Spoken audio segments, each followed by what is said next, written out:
Hey, this is Chris. Not a whole lot of explanation on this. I feel like I've done that in other videos. If you want to read down through my notes here, that would be helpful to you. But I don't really think this needs to be an extensive video. This is simply a comparison between what I call the old data and the new data. So the old data for test results in North Carolina used to be just the results of PCR tests. So PCR tests, I have no idea how they're done. I have no idea what the methodology is. All I really know is that when you get this kind of test, the healthcare provider will take the test, and they'll collect a sample and they will send it off to a lab, and that's the only way that test can be analyzed and verified. And so there's no way to know until you get the lab results back whether or not you've had COVID-19. Now there's another test which is called an antigen test, which is kind of confusing because both of these tests actually test for the same thing. The antigen test is just a lot easier to perform, and it is done in your local health provider's office or wherever else you get the test. It might be a drive-up window somewhere for all I know.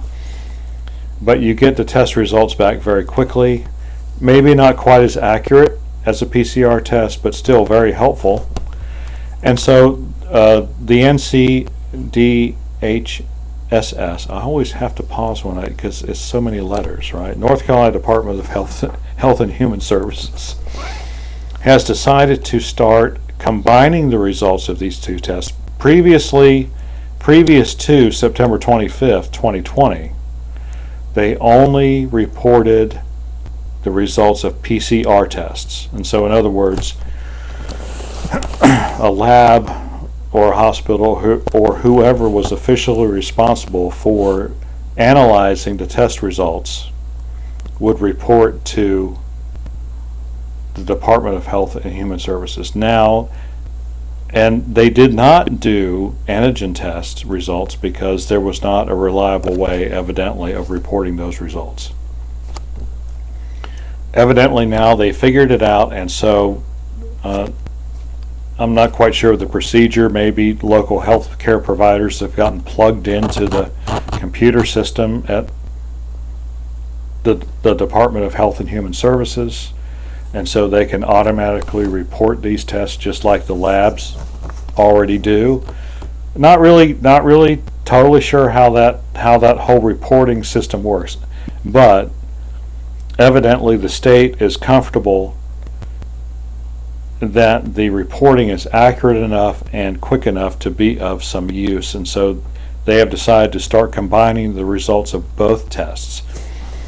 And they have not only decided to combine the results of both tests going forward, they have also backdated some old data that they had to give a better picture of what was actually going on in the past. So in other words, these healthcare providers had been reporting things, but they hadn't been counted because of the uncertainty of, I don't know, of whether it was true or the inconsistency of how it was reported.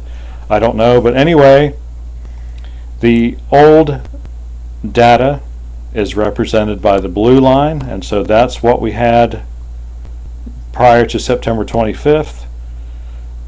And the red line is the new data, which includes all the data. So they've obviously, this has been going on for, several months. And so there are, not a huge number of new cases, but it's fairly significant. And so what has this done to the graph is the bottom line. Well, it has shifted it from 11/29/2020 to all the way back to 11/18/2020. for the point at which North Carolina reaches herd immunity, which is a big deal. It really is. It's good news.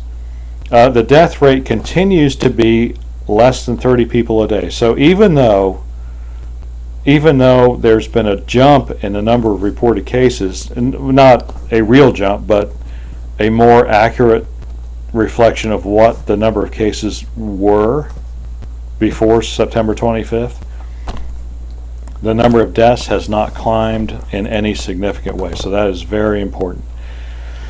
And of course, you can read this paragraph.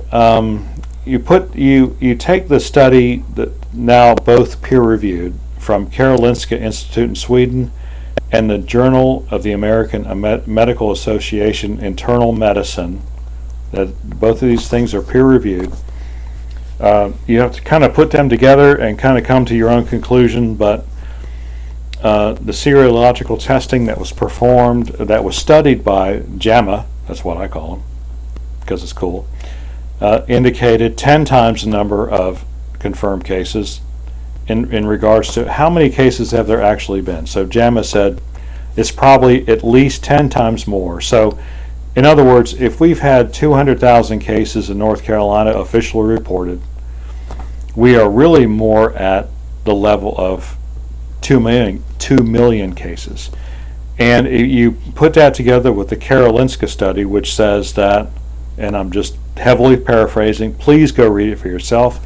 I'll leave the link in the description below, that antibody testing, serological testing, only reveals about half the number of the true number of the people who have had COVID-19.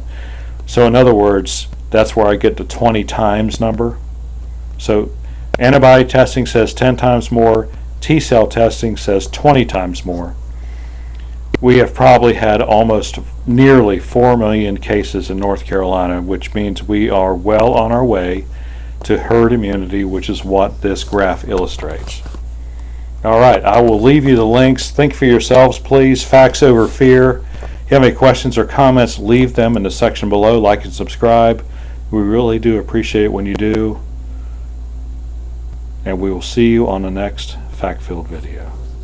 Have a good one, all right?